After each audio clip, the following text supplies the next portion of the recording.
সম্মানিত বন্ধুগণ, আসসালামু আলাইকুম। দূরে কাছে দেশে অথবা দেশে বাইরে থেকে প্রিয় বন্ধুরা, ঠিক এই মুহূর্তে যেখান থেকে বাস্তব জীবনের গল্প শোনার জন্য আমার সাথে জয়েন করেছেন আমি আপন, আর যে আপন জীবনের গল্পের 889তম পর্বে আপনাকে বরাবরের মতো স্বাগত জানাচ্ছি। বন্ধুরা, আজ আমি আপনাকে শোনাবো সিলেটের ছেলে মোহাম্মদ পলাশের জীবনের হৃদয় কাঁপানো জন্ম মৃত্যু নিয়ে চরম ভয়ঙ্কর রকম এক বাস্তব জীবন কাহিনী। বন্ধুরা, আজকের গল্পের টাইটেল যে মৃত্যুর পর স্ত্রী সাপের রূপে ফিরে আসে। এই গল্পটা মূলত একটা জন্ম মৃত্যু বা পরজন্ম নিয়ে একটা গল্পটা যার জীবন থেকে নেওয়া। তিনি হিন্দু ধর্মাবলম্বী একটা ছেলে, নাম তার পলাশ, বাড়ি তার সিলেটে। আমি একজন ঠাকুরকে জিজ্ঞেস করেছিলাম যে, ঠাকুর মহোদয়, আপনাদের ধর্মে একটা বিষয় আছে যে পূর্ণ জন্ম, মানে মৃত্যুর পর আবার ফিরে আসে, এবং এইটার ব্যাখ্যা আপনি আমাকে একটু দিতে পারেন, অথবা আত্মহত্যার বিষয়ে যে আত্মার যে বিষয়টা, এই বিষয়ে আমি আপনার কাছে একটু ব্যাখ্যা চাই। তিনি আমাকে যেটা বলল যে, ধরেন ঈশ্বরের কাছ থেকে একটা মানুষ 50 বছর হয়াত নিয়ে আসলো, 50 বছর, এবং তিনি 30 বছর পর আত্মহত্যা করলো তার ইচ্ছায়। আত্মহত্যা তো মানুষ নিজের ইচ্ছায় করে, তো 30 বছরে সে তার ইচ্ছায় আত্মহত্যা করলো। তাহলে সৃষ্টিকর্তার কাছ থেকে নিয়ে আসা 20 বছর সময় কিন্তু তার কাছে এখনও আছে। দেন ওই ব্যক্তিটা এই 20 বছর তার শরীর ব্যতীত, মানে শরীরকে তো সে ধ্বংস করেই ফেললো, শরীর ছাড়া তার আত্মাটা 20 বছরের দুনিয়াতে ঘোরাফেরা করে, এবং এই আত্মাটাই কোনো এক সময় কোনো এক প্রাণীর উপরে বা যে কোনো সময় যে কোনো প্রাণীর উপরে ভর করতে পারে, যেটাকে আমরা প্রেত আত্মা বলে থাকি। এটা ওনাদের ধর্ম অনুযায়ী তিনি আমাকে ব্যাখ্যা দিয়েছেন, এবং আজকের এই গল্পটাও কিছুটা ওই ধরনেরই গল্প। প্রেত আত্মা পূর্ণ জন্ম নিয়ে একটা ভয়ঙ্কর জীবনের বাস্তব গল্প। আশা করব শুরু থেকে শেষ পর্যন্ত গল্প জুড়ে আপনারা আমার সাথেই থাকবেন, এবং গল্প শেষে সিলেটের ভাই পলাশকে আপনার মতো করে একটা মন্তব্য কমেন্ট বক্সে লিখবেন। ধন্যবাদ সবাইকে। আসসালামু আলাইকুম। আমার নাম মোহাম্মদ পলাশ, আমার বাড়ি সিলেট। বন্ধুগণ, আমি আমার জীবনের গল্পটা শুরু করার শুরুতে আপনাদেরকে আমার পরিবারের ব্যাপারে জানিয়ে রাখি। আমার পরিবারে আমি যে আমার বাবা আছে, মা আছে, তাছাড়া রয়েছে আমার দাদা দাদি সহ আমাদের পরিবারের আরও অনেক সদস্য। আমাদের পরিবারটা সিলেট শহর থেকে অনেক দূরে সবুজ শ্যামলে গড়া কোনো এক ছোট্ট গ্রামের এক নিম্ন মধ্যবিত্ত হিন্দু পরিবার। আমাদের পরিবারটা আমাদের এলাকার খুব নামি দামি একটা পরিবারও বটে। নামি দামি পরিবার বলছি এই কারণে, আমার যিনি দাদা ছিল তিনি আমাদের এলাকাতে অনেক সুনামধন্য, অনেক ভালো একজন ঠাকুর ছিলেন। তিনার কাছে বিভিন্ন মানুষ বিভিন্ন জায়গা থেকে এসে অনেক ধরনের সেবা পেতেন। এজন্য আমাদের পরিবারটা অনেক ভালো একটা পরিবার ছিল। আমার দাদা কোনোদিনও কারো কাছ থেকে তেমন কোনো টাকা পয়সার বিনিময়ে মানুষকে চিকিৎসা দিতেন না, কারো কাছ থেকে তেমন কোনো টাকা পয়সা তিনি নিতেন না বললেই চলে। যতটুকু মানুষ ইচ্ছে করে ওনাকে দিত, সেটা থেকেও আমার দাদা অল্প কিছু জাস্ট নিজে চলার জন্য রাখতো, আর বাকি টাকাটা যার তার কাছে ফিরিয়ে দিত। এজন্য আমাদের তেমন কোনো অর্থ সম্পদ নেই। এজন্য আমাদের পরিবারটা মধ্যবিত্ত একটা পরিবার। সারা জীবন আমার বাবা আমার দাদার সাথেই সময়গুলো কাটিয়েছে। একটা পর্যায়ে আমার দাদা যখন তার কর্ম ছেড়ে দেয়, বৃদ্ধ হয়ে যায়, বয়স হয়ে যায়, একটা সময় আমার বাবা তখন বাধ্য হয়ে সেলুনের কাজ শিখে, এবং এরপর থেকে আমার দাদা সেলুনে চাকরি করে, আমার বাবা সেলুনে চাকরি করে। আমাদের নিজেদের পাড়ার ভিতরে একটা সেলুনের দোকান আছে। বিভিন্ন ধর্মের মানুষদেরকে আমার বাবা চুল কাটে, শেভ করে সহ বিভিন্ন ধরনের সেলুনের কাজগুলো করে। সেলুনের সাথে সাথে আমার বাবা লন্ড্রিও আছে, যেখানে মানুষের ময়লা কাপড় চোপড় ধুয়ে পরিষ্কার করে ইস্ত্রি করে দেওয়া হয়। আমিও তখন বাবার সাথে আস্তে আস্তে টুকিটাকি কাজ করি। হিন্দু মুসলিম সবাই মিলে আমাদেরকে অনেক ভালোবাসে। আমার মা যথেষ্ট পরিমাণের ধর্মপ্রিয় একজন মানুষ ছিলেন। আমার মা সবসময় পূজা করতে বেশি পছন্দ করতেন, তবে আমার মায়ের পছন্দের পূজা ছিল মা মনসার পূজা। মা মনসার পূজাকে আমার মা সবচেয়ে বেশি পছন্দ করতো, এবং এই পূজাটাই মা বেশিরভাগ সময় ধরে করতো। যাই হোক, এরকম করে আমার শৈশবের দিনগুলো কাটে। শৈশব পেরিয়ে একটা পর্যায়ে আমি বড় হই। আমি যখন বড় হই, আমি তখন পরিপূর্ণভাবে আমার বাবার ওই দোকানটা বুঝে নিই। সে সময় আমার দাদা পরলোক গমন করে, আমার দাদা দুনিয়া ছেড়ে চলে যায়, দাদিও চলে যায়। বেঁচে থাকে আমার মা, আমি, বাবা, অ্যান্ড দেন হচ্ছে আমার একটা ছোট বোন যার নাম হচ্ছে প্রীতি। আমরা একই পরিবারে বড় হচ্ছিলাম। আস্তে আস্তে সময়গুলো কাটতেছিল, তখন পরিবারের পুরো দায়িত্বটা আমি নিয়ে নিলাম। আমার বাবা মায়ের সমস্ত দায়িত্ব, পরিবারের সমস্ত দায়িত্বগুলো তখন আমার মাথার উপরে চেপে বসলো।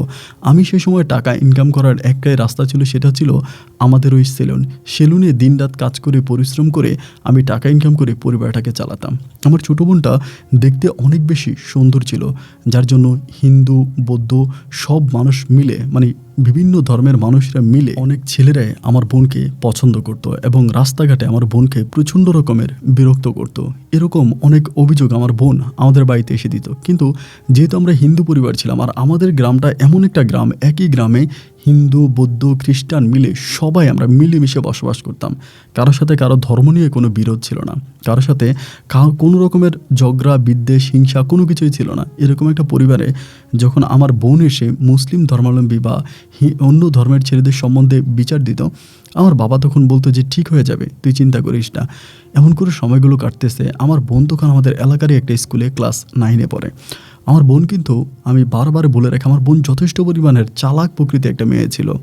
আমাদের ওই হিন্দু পাড়ায় যত মেয়ে আছে তাদের মাঝে আমার বোন সবচেয়ে বেশি চালাক ছিল। আমার বোনের মেধা শক্তি এত ভালো ছিল যেটা বলার মতো না। ক্লাস 6 থেকে আমার বোন ক্লাস 9 পর্যন্ত হিন্দু মেয়ে রোল নাম্বার 1 নিয়ে এসেছে। সবসময় তার রোল নাম্বার 1ই থাকতো। পড়াশোনার প্রতিও তার অধীর আগ্রহ ছিল। এরকম করে সময়গুলো পার হতে হতে ক্লাস 9-এর বছরে আমার বোন জানি হঠাৎ করে একটু কেমন হয়ে যায়। মায়ের সাথে ওই মা মনসার পূজা করতে থাকে এবং পূজা এমনভাবে আমার বোন করে যেন এই পূজা ছাড়া আমার বোন কোনো কিছুই বোঝে না। এমন করতে করতে একটা পর্যায়ে আমার বোন এসএসসি পরীক্ষা দেয় এবং তার এসএসসি রেজাল্টটাও অনেক ভালো হয়। এসএসসি রেজাল্ট ভালো হওয়ার পরে আমার বোন তখন একটা কলেজে ভর্তি হয়। কলেজের পাশাপাশি আমার বোন একটা মাল্টিপারপাস কোম্পানিতে চাকরি নেয়, আমাদের গ্রামে একটা মাল্টিপারপাস কোম্পানিতে আমার বোন চাকরি করে, তার পাশাপাশি পড়াশোনা করে। এমন করতে করতে আমার বোন একদিন রাতের বেলায়, এই রাতটা ছিল হচ্ছে আপনার অমাবস্যার রাতের বেলায় আমার বোন হঠাৎ করে চিৎকার দিয়ে উঠলো।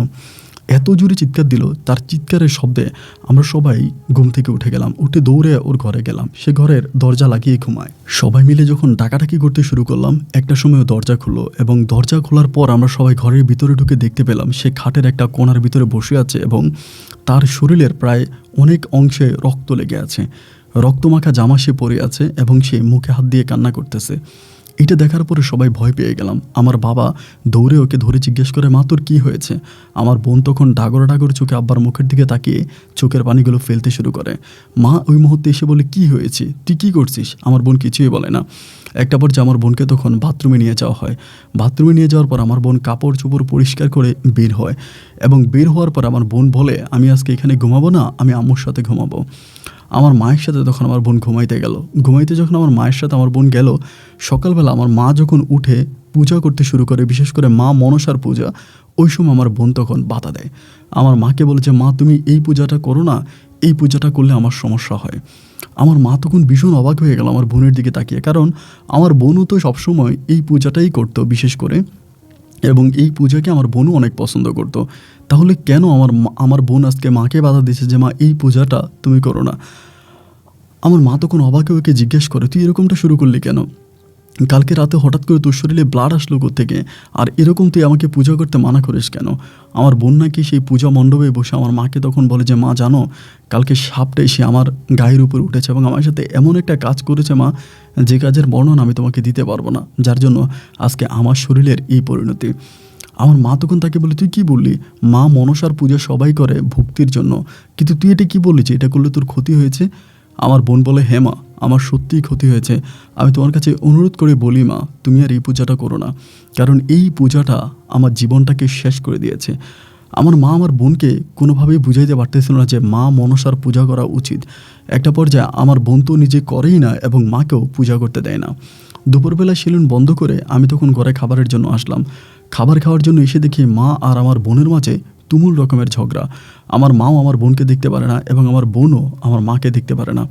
পরিবারের মাঝে এরকম ঝগড়া দেখার পরে আমি তখন মাকে জিজ্ঞেস করলাম যে, মা কী হয়েছে, এমনটা কেন হচ্ছে? মা আমাকে বলে, দেখতো, ও হঠাৎ করে আমাকে পূজা করতে দিচ্ছে না। আমাকে বলে আমাকে মা মনসার পূজা করতে দিবে না। এটা কেমন কথা বলতো পলাশ? আমি তখন তাকে জিজ্ঞেস করলাম, কিরে প্রীতি, তোর সমস্যা কি? মাকে পূজা করতে দিচ্ছিস না কেন? ও তখন বলে, আমি মাকে পূজা করতে দিব না, কারণ এই পূজাটা করলে আমার সমস্যা হয়। আমি তখন বললাম যে, তোর কী সমস্যা হয় তুই তো বলবি। ও বারবারই একটা কথা বলে, তুমি মাকে বলো যে মা যেন এই পূজাটা না করে, এই পূজাটা আমার পছন্দ না।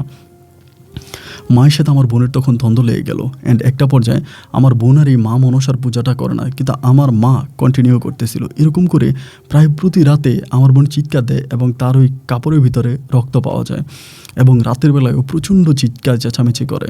কয়েকদিন পরে আমার মা তখন তাকে একজন ঠাকুরের কাছে নিয়ে গেল এবং ঠাকুরের কাছে নিয়ে যাওয়ার পরে ঠাকুর ওকে দেখলো। দেখে ঠাকুর তার সাধ্যমতো যতটুকু পারলো পানি পড়া, তাবিজ পড়া বা যাই পারলো সব কিছু ওকে দিল। দেওয়ার পরেও বাড়িতে আসলো, কিন্তু কোনোভাবে কোনো কাজ হলো না। সেদিন রাতেও একইভাবে তার শরীরে রক্ত পাওয়া গেল এবং তার কান্নাকাটি শোনা গেল। আমি ওকে গভীরভাবে জিজ্ঞেস করলাম যে প্রীতি তোর কী হয়েছে, তুই আমাকে খুলে বলতো। ও আমাকে বলে, ভাই আমি যখন রাতের বেলায় ঘুমাই, ঘুমানোর পর আমি দেখতে পাই একটা সাপ আমার কাছে আসে। এই সাপের অর্ধেক হচ্ছে মানুষের মতো আর অর্ধেক সাপের বর্ণ। মুখের অংশটা মানুষের মতো কিন্তু নিচের অংশটা সাপের মতো। এই সাপটা আমার কাছে আসে এবং এসে মুখ দিয়ে আমার সাথে এমন কিছু কাজ করে ভাইয়া, যেসবের বর্ণনা আমি বোন হয়ে তোমাকে দিতে পারবো না। শুধু একটা কথাই বলবো, আমার কাছে মনে হয় আমি বাঁচবো না। যখন প্রীতি এমন কথা বলতে থাকে তখন পরিবারের সবার কপালে তখন চিন্তার ভাঁজ পড়ে যায় যে তাহলে কি করা যায়, কি করে প্রীতিকে এখান থেকে রক্ষা করা যায়। সবাই তখন প্রচণ্ড রকমের চিন্তা টেনশনে পড়ে যায়। আমার মা তো কান্নায় ভেঙেই পড়ে। তার একমাত্র মেয়ে, যদি কিছু হয় আমার মা কিন্তু বাঁচবে না। আমার মা আমার বোনকে তার জীবনের চাইতে অনেক বেশি ভালোবাসে। মা আমাকে বলে যে আমার মেয়েটাকে আমি অনেক ভালোবাসি, যদিও এই কয়টা দিন আমার বোনের সাথে মায়ের এরকম নিয়ে ঝগড়া হচ্ছে। অ্যান্ড একটা পর্যায়ে যখন দেখলো যে আমার বোন দিন দিন শুকিয়ে যাচ্ছে, কান্নাকাটি করতেছে এবং তার এই ব্লাড ভাঙতেছে, রাতের বেলা এমন বিবস্ত্র স্বপ্ন দেখতেছে, একটা পর্যায়ে মা তখন করলো কি, এই পূজাটা করা বন্ধ করে দিল। মা মনসার পূজা আমার মা আর করে না এবং পূজা না করার পরেও আমার বোন কোনোভাবে রক্ষা পাচ্ছিল না। এরপরে আমার বোনের সাথে একইভাবে একই ধরনের নোংরামি কাজগুলো হতে থাকতো। মাঝে মাঝে ঠিক এরকমটাও হতো যে ও চিৎকার করতেছে, এত জোরে চিৎকার করতেছে, কিন্তু আমরা সবাই মিলে ঘরের দরজা ধাক্কাইতেছি, দরজা ভেঙে ফেলতেছি প্রায়, কিন্তু তারপরেও ও দরজা খোলে না। এবং যখন ও দরজা খোলে তখন ওর দিকে তাকালে মনে হয় যেন সবে মাত্র ও ঘুম থেকে উঠছে এবং তার চোখে মুখের দিকে তাকালে সিরিয়াসলি অনেক ভয় লেগে যাওয়ার মতো অবস্থা। তো এমন করতে করতে আমরা, যেহেতু আমি বারবারই বলি, আমরা এমন একটা পাড়াতে বসবাস করতাম যেখানে হিন্দু, বৌদ্ধ, খ্রিস্টান সবাই মিলে আমরা মিলেমিশে বসবাস করতাম। কারোর সাথে কারো কোনো হিংসা বিদ্বেষ ছিল না। তখন আমার মা অনেক মুসলিম মহিলাদের সাথে পুকুর ঘাটে যায়, গোসল করে, বা অনেক মুসলিম মহিলারা আমাদের বাড়িতে আসে। মা তখন তাদের সাথে আলাপ আলোচনা করতে থাকে যে কী করা যায় এবং কী করলে মেয়েটাকে এটা থেকে বাঁচানো যায়। একটা পর্যায়ে আমার ওই মুসলিম পরিবারের মানুষগুলো তখন আমার মাকে বুদ্ধি দিল, একটা কাজ করো, অমুক জায়গায় একজন বড় মাপের হুজুর আছে। একটা হুজুরের সন্ধান দিল সিলেটেই, বলে যে তিনি অনেক বড় মাপের হুজুর, তার কাছে সব ধর্মের মানুষরাই যায় এবং সব ধর্মের মানুষরা গিয়ে তার কাছে উপকৃত হয়। একটা কাজ করেন, আপনার মেয়েটাকে ওখানে নিয়ে যান এবং ওই জায়গায় নিলে আমরা নিশ্চিত যে মেয়েটা ভালো হয়ে যাবে, তার ভিতরের এই সমস্যাগুলো থাকবে না। মা তখন বিষয়টা আমার আব্বুর সাথে আলোচনা করে। আব্বু এক কথায় বলে দেয়, আমরা হিন্দু ধর্মের মানুষ, সুতরাং আমার মেয়েকে কোথাও কোনো মুসলিম কবিরাজকে আমি দেখাবো না। এরপর আমার মা তখন বিষয়টা আমার সাথে আলোচনা করে। আমি বলি, মা দেখানো বাবার সাথে কথা বলার দরকার নেই, তুমি বলবা যে তোমার কিছু কেনাকাটা করতে হবে, তুমি আমার দোকানে আসবা, এই কথা বুঝলা তুমি এই ইয়ারে নিয়ে আইসো, মানে প্রীতিরে নিয়ে আসো, এ কথা আমি মারে বললাম। তো মা তখন বললো আচ্ছা ঠিক আছে। ওই সময় কিন্তু আমার বোন চাকরিটাও ছেড়ে দেয়, যেখানে চাকরি করতো ওইটাও ছেড়ে দেয়, কলেজে পড়াশোনা করতো এটাও বন্ধ করে দেয়, শুধু এই সমস্যাটার কারণে, এই সাপের কারণে ও দুইটা জিনিসে অফ করে দেয়। তখন ওই কমপ্লিটলি বাড়িতে থাকে। বিকেলবেলা আমার মা তখন প্রায় 2টার দিকে আমার দোকানে আসছে, আসার সময় খাবার নিয়ে আসছে টিফিন বক্সে করে এবং এসে আমাকে বলতেছে যে পলাশ এখন কি করব। আমি তখন বললাম যে তুমি ডিরেক্টলি চলে যাও, আমি রিক্সা ঠিক করে দিই, কবিরাজকে নিয়ে দেখাও যে কবিরাজ কী বলে। আমার মা বোন দুজনেই তখন কবিরাজের কাছে গেল। আমি তখনও দোকানে বসে আছি এবং কবিরাজের কাছ থেকে আমার মা আমার দোকানে আসার কথা থাকলো, আমার মা আমার দোকানে আসলো না, মা আমার বোনকে নিয়ে ডিরেক্টলি বাড়িতে চলে গেল। বিষয়টা আমার কাছে তখন চিন্তার বিষয় মনে হলো যে কী ব্যাপার, মা কেন আমার সাথে দেখা করলো না, দোকানে আসলো না, ডিরেক্টলি কেন মা বাড়িতে চলে গেল। কোনো কিছু বললাম না। রাতের বেলায় দোকানটা বন্ধ করে আমি তখন বাড়ির দিকে গেলাম এবং বাড়ির দিকে গেলে পরে আমি দেখলাম যে মা খুব চিন্তিত, অনেক চিন্তিত। মানে জিজ্ঞেস করলাম যে কী হয়েছে, তুমি এমন চিন্তাটা কেন করতেছ। তিনি আমাকে কোনো কিছুই বলে না। আমরা রাতের খাবার শেষ করে যখন যে যার রুমে ঘুমাইতে চলে গেলাম, বাবা মা একসাথে ঘুমাতো, আমি একসাথে, আমার ছোটো বোনটা একসাথে। এক পর্যায়ে আমার ঘরের দরজায় এসে কে জানি শব্দ করতেছে। আমি তখন দরজা খুললাম, খোলার পর দেখলাম যে আমার ছোটো বোন প্রীতি দাঁড়ায় আছে। ওরে বললাম কিরি এত রাতের বেলায়, ও আমাকে বলে ভাইয়া তোমার সাথে আমার একটু কথা আছে, একটু বাইরে আসো। পরে আমি বেরোইলাম, আমাদের যে বারান্দা আছে, মানে আমাদের তো কাঠের ঘর, কাঠের ওই বারান্দায় গেলাম। ওইখানে গেলাম পরেও আমাকে বলতেছে, জানো ভাইয়া, আমার মা আমার কোনো চিকিৎসা করবে না, কারণ এটা চিকিৎসা মায়ের পক্ষে করা সম্ভব না। আমি তোকে বললাম যে কী এমন সমস্যা, মা চিকিৎসা করবে না মানে? বলে, জানো ওই হুজুর কি বলেছে? আমি বললাম, কী বলছে? আমার বোন বলে, ওই হুজুর বলছে মা যেন সারা জনমের জন্য এই মা মনসার পূজা করা বন্ধ করে দেয়। আমি বললাম, হ্যাঁ, মা তো এখন পূজা করেই না। আমার বোন বলে, তুই আমার কথা শেষ করতে দে। একে তো মা এই পূজা করতে পারবেই না জীবনে কখনো, শুধু তাই নয়, এবং মা যে এই মা মনসার পূজা করেছে বা মা যে তার ধর্মতে খারাপ কাজ করেছে, এই জন্য তার শাস্তি বাবদ আমাকে মুসলিম হয়ে যেতে হবে। আমি যদি মুসলিম হয়ে যাই তবে হুজুর গ্যারান্টি দিয়ে বলতে পারবো, মানে বলতে পারে যে আমি ভালো হয়ে যাব, কিন্তু সেক্ষেত্রে আমাকে মুসলিম হয়ে যেতে হবে। তো মা তো এটা কখনোই করবে না। আমি তখন বললাম, এমন কোন হুজুরের কাছে গেলি যে তোকে মুসলিম হয়ে যেতে বললো? আমাকে বলে, হ্যাঁ হুজুর এটাই বলছে, আর তা না হলে আমার সাথে যেই খারাপ জিনিসটা আছে, যেটা একটা কালি আমার সাথে আছে, ওই কালিটা আমাকে আগে পরে মেরে ফেলবে, আমার শরীরের সমস্ত রক্ত চুষে নিয়ে আমাকে মেরে ফেলবে। আমি তখন বললাম, এটা যে কী বললো? আমাকে বলে, হ্যাঁ ভাইয়া, এটাই তো মায়ের কাছে কবিরাজ বললো, আমি সামনেই ছিলাম, আমি কথাগুলো শুনলাম। আমি তখন বললাম, তো মা তো আমাকে কোনো কিছুই বললো না। আমাকে বলে, মা এই কারণেই বলে নাই যে এটা তোমাকে বলার মতো কথাও না, আর মা এজন্যই তোমার দোকানে যায় নাই, ডিরেক্টলি কবিরাজের বাড়ি থেকে আমাদের বাড়িতে চলে আসছে। আমি তখন আমার বোনরে বললাম যে ঠিক আছে, যা হবার তা তো হয়েছে, তুইও গেলি, মাও গেলি, এবং তোদের কাছ থেকে একটা রেজাল্টও আমি পাইলাম। ঠিক আছে, আমি সকালবেলা নিজেই কবিরাজের কাছে যাব এবং আমি কবিরাজের সাথে বসে কথা বলবো যে এইটা আদত কী। আমি এটা কবিরাজের সাথে কথা বলবো। পরের দিন সকালবেলা আমি দোকান না খুলে ওই কবিরাজের বাড়িতে গেলাম এবং গিয়ে ওনার সাথে বসে কথা বললাম। তিনি আমাকে একই কথা বললো যে দেখেন, আমি আপনার বোনকে একটা রাস্তাতে ভালো করতে পারবো, সেটা হচ্ছে আপনার বোন মুসলিম হয়ে যেতে হবে। মুসলিম হইলেও যদি সে ওই পরিবারে থাকে, তাহলে কোনোভাবেই ওই পরিবারে মা মনসার পূজা করা যাবে না। সে ওই পরিবারে থাকবে কিন্তু ওই পূজাটা করা যাবে না। এবং আর ওই সবচেয়ে ভালো হয় ওই পরিবার থেকে চলে এসে কোনো মুসলিম পরিবারে থাকলে মেয়েটা ভালো হবে, আদারওয়াইজ সে মারাও যেতে পারে। হুজুরের কাছ থেকে এসব কথাগুলো শোনার পরে তখন আমারও খুব টেনশনে ঢুকে গেল যে আমার একটা মাত্র বোন, ওকে আমি এত ভালোবাসি, আমার বোনটা মরে যাবে, এটা তো আমি মানতে পারবো না।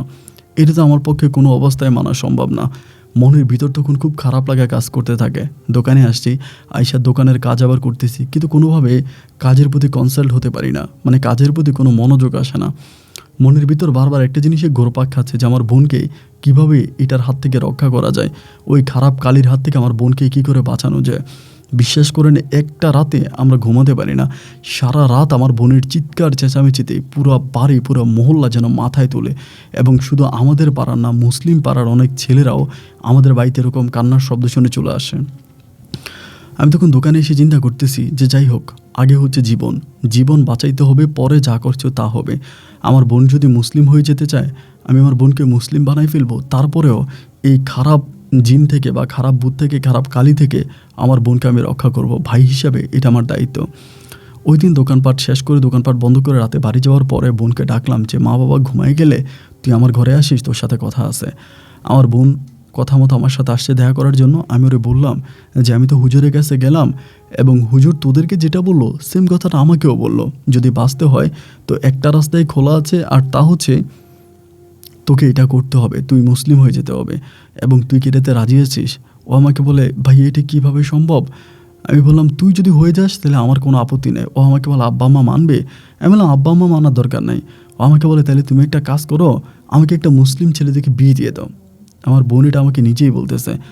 আমি তখন বললাম, তো মুসলিম ছেলে দেখে তুই বিয়ে বসবি নাকি? ও বলে, হ্যাঁ। আমি বললাম, তো ঠিক আছে, তুইও খোঁজ, আমিও খুঁজি, কোথায় মুসলিম ছেলে পাওয়া যায়, বাবা মায়ের অমতে আমি তোকে মুসলিম বানায় বিয়ে দিয়ে দিব। এখন আরেকটা বিষয় হচ্ছে, কোনো মুসলিম ছেলে তো ধরেই তোকে হয়তো বিয়ে করবে না, কারণ তুই তো হিন্দু ধর্মের মেয়ে।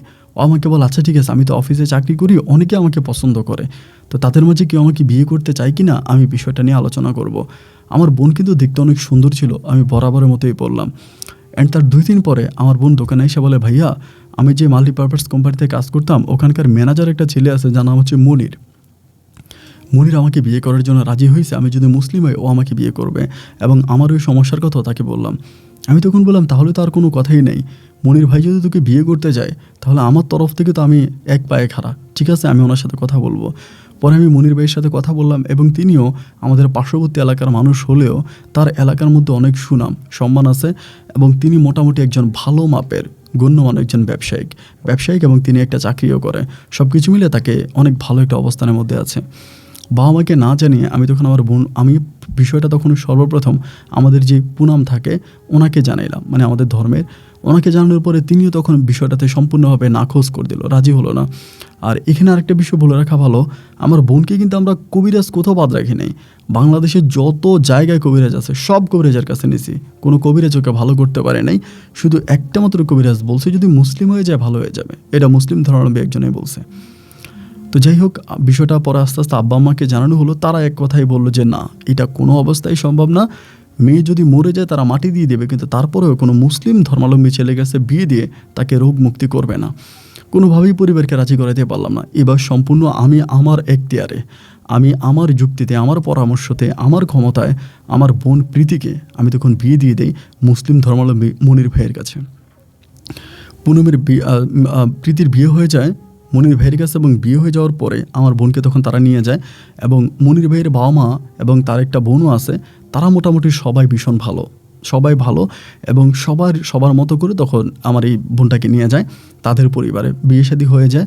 এই নিয়ে বাবা মা আমার সাথে আর কোনো কথা বলে না, আমাকে বাড়িতে উঠতে দেয় না, আমাকে ডিরেক্টলি মানা করে দিছে তুই বাড়িতে উঠবি না। তবে অদ্ভুত বিষয় হচ্ছে এইটা যে আমার বোনের ওই মনির ভাইয়ের সাথে বিয়ে হবার পরে আমার বোনের যে সমস্যাটা ছিল, রাতের বেলায় যে সমস্যাটা আমার বোনের হতো, সাপে যে সমস্যাটা করতো, এটা সম্পূর্ণভাবে বন্ধ হয়ে যায়। আমার বোন তখন পরিপূর্ণভাবেই ঠিক হয়ে যায়, তার এই সাপের সমস্যা আর বিন্দু পরিমাণেরও থাকে না। এবং বোন তার স্বামীর সাথে খুব ভালো করেই মুসলিম পরিবারে সংসার করে যাচ্ছে। মুসলিমদের মতো নামাজ পড়া, রোজা রাখা থেকে মুসলিমদের যত রীতিনীতি আছে সব কিছু মেনে জেনে শুনে বুঝে আমার বোন ওই পরিবারের সাথে খাপ খাওয়িয়ে দিনরাত কাটাচ্ছে। তো যাই হোক, আমার বোন ভালো আছে এবং এটাতে আমি অনেক ভালো আছি। বাবা মা ডিরেক্টলি আমাকে বাড়িতে যাওয়া নিষেধ করে দিল, এবং আমাদের ধর্মের যারা গুরুজন আছে তারাও আমাকে বলে দিল আমি যাতে আমার বাড়ির ভিতরে না ঢুকি এবং বাড়ির কোনো মানুষের সাথে আমি কথা না বলি। শুধু তাই নয়, আমাদের গ্রামের ভিতরে এমন একটা সমস্যা হয়ে গেল যে কোনো হিন্দু ছেলে আমার সেলুনে চুল কাটতে আসে না, কোনো হিন্দু ছেলে আমার সাথে কথা বলে না। গ্রামের ভিতরে ঢুকাতো আমার জন্য সম্পূর্ণ নিষেধ হয়ে গেল। তখন মুসলিম পরিবারের মানুষগুলো আমার সাথে আস্তে আস্তে কথা বলতো, তারা আমার সাথে মিশতো, আমার সাথে কথা বলতো, এবং মুসলিম পরিবারের সাথে আমার তখন আস্তে আস্তে সম্পৃক্ততাটা অনেক বাড়তেই থাকে। শুধু আমার বোনকে বিয়ে দেওয়া নিয়েই আমাদের গ্রামের মধ্যে একটা বিশাল ফাটল দেখা দেয় মুসলিম এবং হিন্দুর মাঝে আর কোনো রকমের ভালো কোনো সম্পর্ক নাই। কোনো মুসলিম কোনো হিন্দুকে দেখতে পারে না, এবং বরাবর কোনো হিন্দুও কোনো মুসলিমকে দেখতে পারে না। তাদের মাঝে প্রচণ্ড রকমের একটা ঝগড়ার সৃষ্টি হয়ে যায়, এবং সেই ঝগড়ার সূত্রপাতটা আমি ঘটাই। এমন করে সময়গুলো কাটতে কাটতে মুসলিম ভাইয়েরা আমাকে ঠান্ডা এনে দেয়, জুস এনে দেয়, বা বিভিন্ন ওয়াজ নসিহত আমাকে নিয়ে যায়। এমন করতে করতে আমার বোন আমাকে বলে, প্রীতি আমাকে বলে, ভাইয়া একটা কাজ করো, তুমি আমার শ্বশুর বাড়িতে এসে থাকো। এই যে তুমি দোকানে থাকো, দোকানে রান্নাবান্না করো, দোকানে খাও, এটা তো তোমার জন্য অনেক কষ্ট হয়ে যায়, তো তুমি আমাদের বাড়িতে এসে থাকো, আমাদের বাড়িতে খাও, সমস্যাটা কি? তুমি যেহেতু মুসলমান, তুমি যেহেতু হিন্দু, তুমি তোমার ধর্ম পালন করবা, এটা নিয়ে আমার হাজব্যান্ডের কোনো আপত্তি নেই, এবং এটা নিয়ে আমরা তোমাকে কোনো কথা বলবো না। তোমার যেমনি খুশি, যেভাবেই খুশি তুমি সেভাবেই থাকো, তোমাকে কোনো বিরক্তও করা হবে না বা কোনো কিছু করা হবে না। আমি তোমার জন্য রান্নাবান্না করব, এবং তুমি যদি আমাদের সাথে খেতে কমফোর্ট না হও, আমি তোমার জন্য আলাদা রান্নাবান্না করে দিব, তুমি আলাদা খাবা। এই কথা আমার বোন আমাকে বলতেছে। তো আমি তখন বললাম যে আচ্ছা ঠিক আছে, সমস্যা নাই, এবং দেখা যাক কী হয়। এই কথা আমি আমার বোনের সাথে বললাম। তো এমন করতে করতে একটা পর্যায়ে আমার বোন আমাকে খুবভাবে প্রেশার দিল যে তোমার দোকানে খাওয়ার দরকার নেই, তুমি চলে আসো। আমার দোকানে হাঁড়ি পাতিল যা যা ছিল সব আমার বোন জোর করে নিয়ে গেছে। তা আমি তখন বললাম যে ঠিক আছে, যা বোন যেহেতু আমাকে এতই বলতেছে, আমি তাইলে ওই আমার বোনের বাড়িতেই থাকবো। এরপর থেকে আমি আমার বোন জামাই মনির ভাইয়ের বাড়িতে থাকতে শুরু করি, এবং সেখান থেকে আমি তখন আমার সেলুন দোকানটা চালাচ্ছিলাম। এবং আমার ওই দোকানটাও কিন্তু আমি অনেক ভিআইপি করে করি। ঢাকা শহরের বড় বড় সেলুনের দোকানদারগুলো যেরকম হয় এমনভাবেই আমি সেলুনের কাজটা করি। এবং এরকম হয় যে মানে সিলেট শহর থেকে, মূল শহর থেকে অনেক পোলাপাইন আমার কাছে আসে চুল কাটার জন্য, শেভ করার জন্য। তারা আমাকে অনেক আমার সাথে তাদের অনেক ভালো সম্পর্ক, মধুর সম্পর্ক। যাই হোক, সময়গুলো এইভাবে 1 দিন 2 দিন 3 দিন করে পাস হতে হতে আমার বোনের মানে মনির ভাই টোটাল ওনার 3 বোন, তিনিই বড়। তো 3 বোনের মাঝে সবচেয়ে ছোট যে বোনটা, ওই বোনটার নাম হচ্ছে পুনম। এবং পুনম মেয়েটা দেখতে শুনতে অনেক ভালো, মানে ওর শরীরের গঠন, চেহারা অনেক ভালো। তো সেখানে আমার বোনের বাড়িতে যেতে আসতে পুনম আমার সাথে দুষ্টামি করতো, বেহাই আপনাদের হিন্দুদের নাকি এটা কাটে না, ওইটা কাটে না, মানে যেগুলো লজ্জার বিষয় বলা যায় না। তো এইসব নিয়ে আমার সাথে কথা বলতো যে এটা নাকি কাটে না, এটা না কাটলে কেমন থাকে, এই নিয়ে আমার সাথে ওর অনেক দুষ্টামি হইতো। তো যেহেতু আমার বেআইন হয় আমার বোনের মানে তো আমিও তার সাথে অনেক বিষয়ে দুষ্টামি করতাম যে তুমি এগুলো কি বলো, এবং কাটাকাটি নিয়ে কেন তোমার মাথার মধ্যে এত সমস্যা, এত কথাবার্তা। তো এমন করে ওর সাথে দুষ্টামি করতাম। দোকানে যাইতে সময় মানে স্কুলে যাওয়ার সময় আমার দোকানে আসতো, আমরা বলতো যে ভাইয়া এটা কিনে দাও, ওইটা কিনে দাও, আমি ওকে কিনে দিতাম। এবং একদিন 2 দিন করে পাস হতে হতে মেয়েটাকে একটা পর্যায়ে আমার ভালো লাগতে শুরু হয়। তার সাথে আমার একটা মনের সম্পর্ক হয়ে যায়, এবং এই সম্পর্কটা যে আমার হয়, আমার ছোটো বোন প্রীতিও কিন্তু বিষয়টা বুঝতে পারে। আমার বোনও কিন্তু বুঝে যে তার ননদের সাথে আমার মোটামুটি একটা ভালো লাগার একটা সম্পর্ক তৈরি হয়ে গেছে, এবং আমার বোনও চায় যে তার ননদকে আমি পছন্দ করি। কারণ আমি যে সমস্ত কালার পছন্দ করি বা যে সমস্ত ড্রেস পছন্দ করি এগুলো কিন্তু আমার বোন প্রীতি জানতো। তো জানার কারণে ও ওর ননদকে বলে দিত যে পলাশ কিন্তু এই ড্রেস পছন্দ করে, পলাশ কিন্তু এটা খেতে পছন্দ করে, পলাশ কিন্তু এইটা পছন্দ করে, ওইটা পছন্দ করে, বলে বলে আমার ভালো লাগা মন্দ লাগা সমস্ত দিকগুলোই হচ্ছে পুনমের কাছে তুলে ধরতো।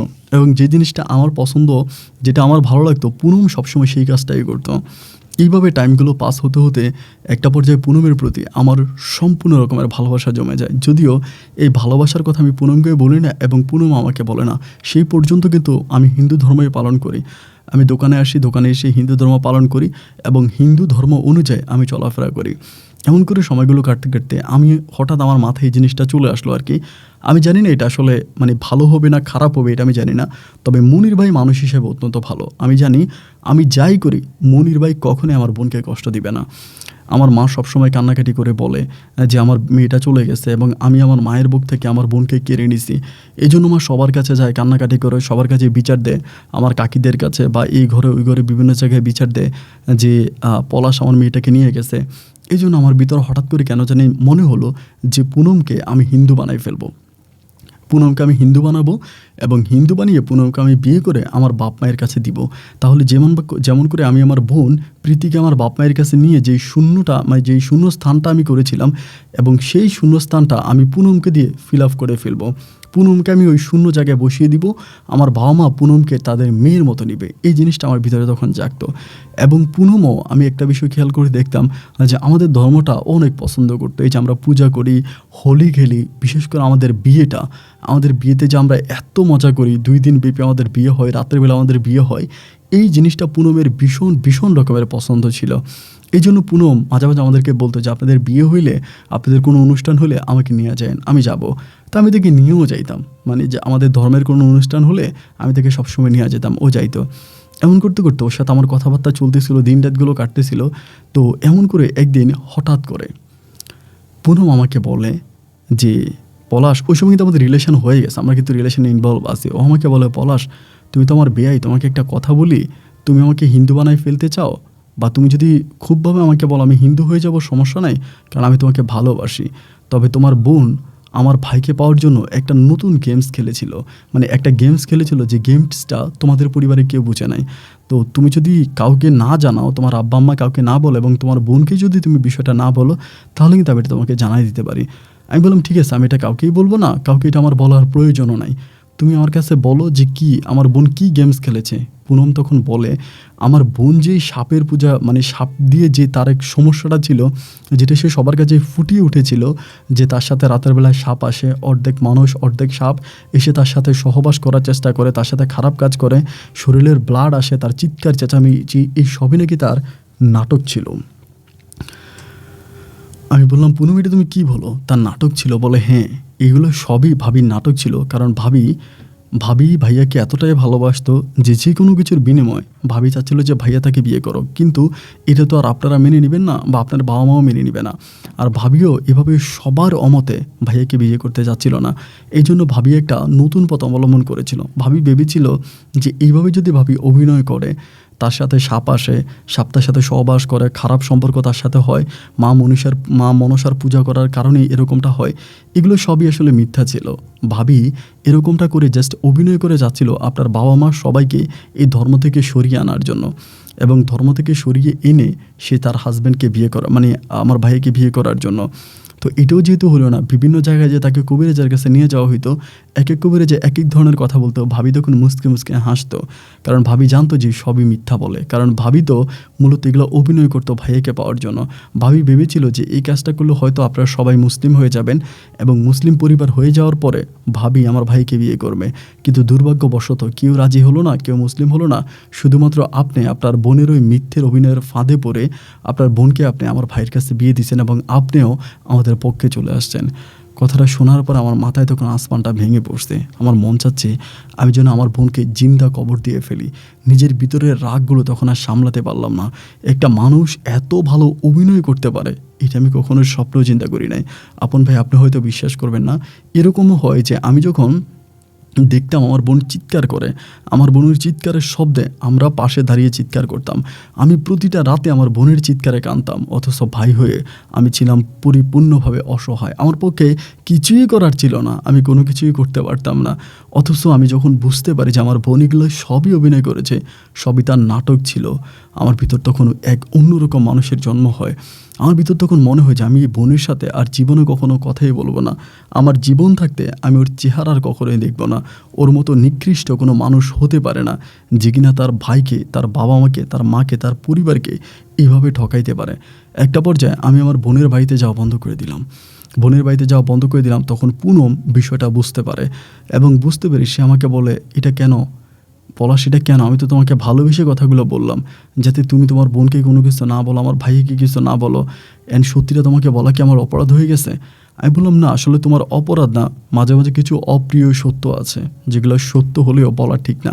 তো তুমি যে কথাটা বলছো এই কথাতে আমার কোনো সমস্যা হয় নাই, কিন্তু বড় কথা হচ্ছে তোমার এই কথাগুলো শোনার পরে আমি আমার বোনের মুখের দিকে তাকাইতে পারবো না। আমার ওই মির্জাপুর বোনের সাথে আমি আর কথা বলতে পারবো না। ও যে বেইমানি আমার সাথে করেছে, এরপর থেকে এই বোনের চেহারার দিকে তাকানো আমার জন্য সম্পূর্ণ নাজায়েজ হয়ে গেছে। আমি ওর দিকে তাকাইতে পারবো না।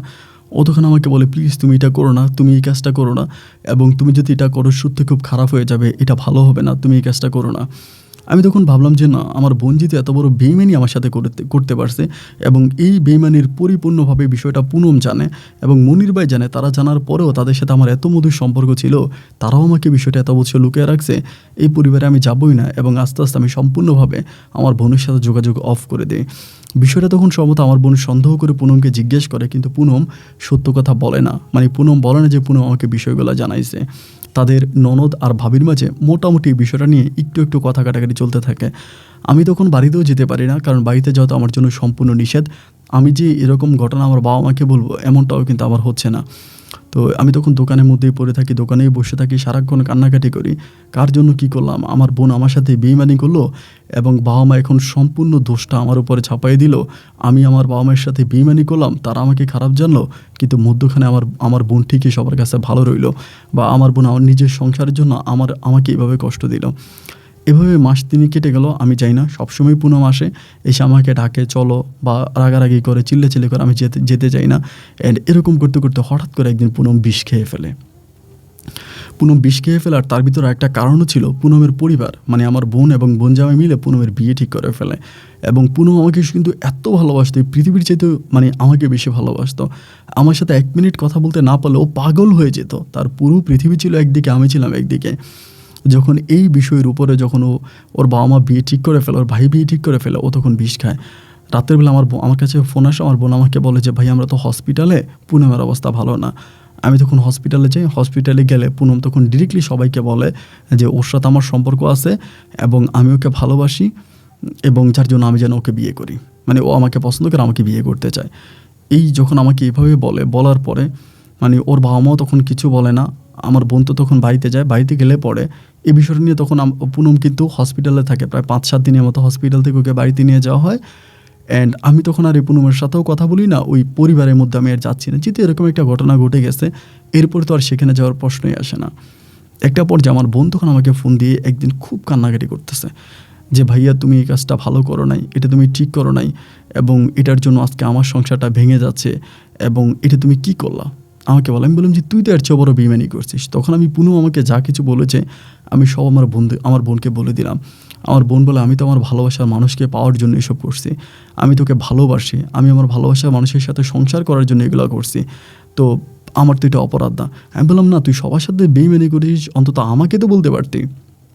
আমাকে বল, আমি যদি তোমাকে বলে দিতাম যে এগুলো আমার অভিনয়, আমি এগুলো অভিনয় করি, তুমিও তো আমাকে কখনোই মূল্যায়ন করতে না, আমাকে তুমি মানতা না, যার জন্য বাধ্য হয়ে আমি তোমার কাছেও বলি নাই ভাইয়া, কিন্তু আমি ক্ষমা চাই, তুমি আমাকে মাফ করে দাও, আমার সাথে তুমি রাগারাগি করে থেকো না, পুনমের জীবনটা এভাবে নষ্ট করো না। আমি তখন বললাম, তো তুই কী কইতে চাস, মানে কি বলতে চাস? ও তখন আমাকে বলে, আমার শ্বশুরি শাশুড়ির সাথে আমার কথা হয়েছে, তারা রাজি আছে, তুমি যদি মুসলিম হয়ে যাও তারা পুনমকে তোমার কাছে বিয়ে দিবে। আমি তখন বললাম, কি বললি? তুই মুসলিম হয়ে গেছিস, এখন তুই আমাকেও মুসলিম বানানোর চেষ্টা করতেছিস? এটা কখনো হতে পারে না, আমি জীবনেও কখনো মুসলিম হব না, আমার পক্ষে এটা কোনো দিনও সম্ভব না। আমার বোন তখন আমাকে বলে, ভাইয়া তুই যদি মুসলিম না হও তাহলে আমি কোথায় যাব? ওরা আমাকে এখান থেকে বের করে দিবে, পুনমকে বিয়ে দিতে পারতেছে না, পুনম বলে ও আত্মহত্যা করবে, ও মরে যাবে, ও এরকম ঝামেলা করতেছে, পুনমকে অন্য কোথাও বিয়ে দিবে না এবং পুনম অন্য কোথাও বিয়ে বসবেও না। আর আমার শ্বশুর শাশুড়ি ডিরেক্টলি আমাকে বলে দিছে যে আমার জন্য, মানে তোমার জন্য আজকে তাদের পরিবারের এই অবস্থা, তারা আমাকে এই পরিবার থেকে বের করে দিবে। তারা যদি আমাকে পরিবার থেকে বের করে দেয়, আমি না মুসলিম কোনো পরিবারে যেতে পারবো, না বাবা মায়ের কাছে যেতে পারবো, আমার তো আত্মহত্যা করা ছাড়া আর কোনো রাস্তা খোলা নাই। তবে ভাই আমি তোমাকে এটা বললাম যে তুমি মনে রেখো, তুমি যদি পুনমকে মুসলিম হয়ে বিয়েটা না করো তবে ভাই আমি আত্মহত্যা করব, আমি তোমার কসম করে বললাম। আমার বোন যখন আমাকে এটা বললো, আমি তখন খুব টেনশানে পড়ে গেলাম, কিরে বাবা আমি এখন করবোটা কি? একদিকে আমার বাবা মা, অন্যদিকে আমার বোন, আবার অন্যদিকে পুনম, এরকম করে চিন্তা পড়ে গেলাম। আমার বোন আমাকে যে টাইম দিল, 1 সপ্তাহ টাইম দিল, যে 1 সপ্তাহের মধ্যে আমি রাজি না হয়ে, যদি মুসলিম না হয়ে পুনমকে বিয়ে না করি, আমার বোন আত্মহত্যা করে মারা যাবে, এরকম ডিক্লারও আমাকে দিয়ে দিল। অ্যান্ড একটা পর্যায়ে আমি তখন চিন্তা করলাম যে ঠিক আছে, যেহেতু এরকম করেই বলতেছে বা এভাবেই বলতেছে, তাহলে আমি আর মানে দ্বিমত পোষণ করবো না, বা আমি আর এটা নিয়ে কোনো কিছু বলবো না, যে তারা এরকম করেই বলে। কারণ আমি যদি হিন্দুই থাকি, হিন্দু থেকেও তো আমার কোনো লাভ হচ্ছে না, আমি আমার বাবা মায়ের কাছে যেতে পারতেছি না, আমার গ্রামের কোনো মানুষের সাথে কথা বলতে পারতেছি না, কোনো হিন্দু মানুষ আমার সাথে কথাও বলে না, এমনিতেই তো ওরা আমার কাছ থেকে দূরে, আমার সাথে কোনো সম্পর্ক নাই। তো মানে খুন একটা করলে যেরকম খুনি, খুন 100টা করলেও খুনি কিন্তু আমি হয়ে গেলাম। অপরাধ একটা করলে যায়, 100টা করলেও তা অপরাধ আমি করেই ফেলেছি। তো যেহেতু নিজের বোনকে আমি হিন্দু থেকে মুসলিম বানাইয়েই দিলাম, তো এবার আমি নিজেও মুসলিম হয়ে যাব। আর আমি মুসলিম হলে আমার বোনের সংসারটা বেঁচে যায়, আমার বোন বেঁচে যায়, এবং আমার বোনের ননদ পুনমের জন্য অনেক উপকার হয়, কারণ পুনমও আমাকে পেলে ও ঠিক থাকবে, ভালো থাকবে, ওরার মাঝে কোনো সমস্যা হবে না। এটা চিন্তা ভাবনা করে আমি তখন আমার বোনকে হ্যাঁ বলে দিলাম। এবং আমার বোনকে হ্যাঁ বলে দেওয়ার পরে আমার বোন তখন বললো যে ঠিক আছে ভাইয়া, তাহলে তুমি পুনমকে বিয়ে করো। পারিবারিকভাবে পুনমের পরিবার আর আমি মিলে তখন আমি মুসলিম হই, এবং মুসলিম হয়ে পুনমকে বিয়ে করি। পুনমকে বিয়ে করার পরে আমার যে দোকানটা ছিল, আমি তখন এই দোকানটা ভেঙে ফেলি, সেলুনের দোকানটা রাখি না, এবং পুনমের বাবা মা আমাকে কিছু টাকা পয়সা দেয়, এবং তাদের সাথে থেকে আমি তখন আমার এই দোকানটা ভেঙে পরিপূর্ণভাবে আমার এই দোকানটাকে আমি তখন একটা মুদির দোকান দিয়ে দিই। মানে তেল, পেঁয়াজ, রসুন থেকে শুরু করে যত সামগ্রী আছে এগুলো আমি বিক্রি করি, একটা মুদির দোকানে আমি তখন রূপান্তরিত করি। আলহামদুলিল্লাহ মুদির দোকানটা অনেক ভালোই চলতেছে, পুনমের সাথে আমার সংসারটা অনেক ভালো চলতেছে। তো এরকম করে আরও প্রায় 6 থেকে 7 মাসের মতো কেটে যায়। এরই মাঝে আমার বোনের ঘরে একটা মেয়ে সন্তান হয়, যদিও পুনমের ওখান থেকে, মানে পুনমের এখনও কোনো আমি আশা পাই নাই, বা পুনমের কোনো কিছু হয় নাই। এরকম করে 6-7 মাস পরে একদিন আমাদের ধর্মের, আমাদের একজন দাদা, তিনি আমাদের গুরু আর কি, আমাদের গ্রামের গুরু দাদা, তিনি একদিন আমার দোকানে এসে আমাকে বলে যে এই মাল দিয়ে। তিনিও আমার সাথে আগে কথা বলতো না, ইদানিং ধরে একটু কথা বলে, দেখলে জিজ্ঞেস করে পলাশ কেমন আছিস, ভালো আছিস কিনা, এমন করে। তো তিনি আমাকে বলে যে পলাশ, দোকান দিলি ভালো কথা, সেলুন ভেঙে এখন মুদির দোকান করলি, দোকানও ভালো চলতেছে, তোর ব্যবসা বাণিজ্যও ভালো চলতেছে, সব কিছুই ঠিক আছে, কিন্তু বাবারে তোর বাবা মা কি এই যে তোকে আর তোর বোনকে জন্ম দিল, তারা কি কোনো অপরাধ করেছে? তারা কি কোনো অন্যায় করেছে? তোদেরকে জন্ম দেওয়াটা কি তাদের অপরাধ ছিল? আমি তখন বললাম, না দাদা, অপরাধ হবে কেন, আমি তো বলি নাই অপরাধ। আসলে আমাকে তো আপনারাই বলে দিলেন গ্রামে না ঢোকার জন্য, এবং বাবা মা আমাকে ডিরেক্টলি বললো আমি যাতে ভুলও ওই গ্রামের মধ্যে পা না রাখি, তাদের বাড়িতে না যাই।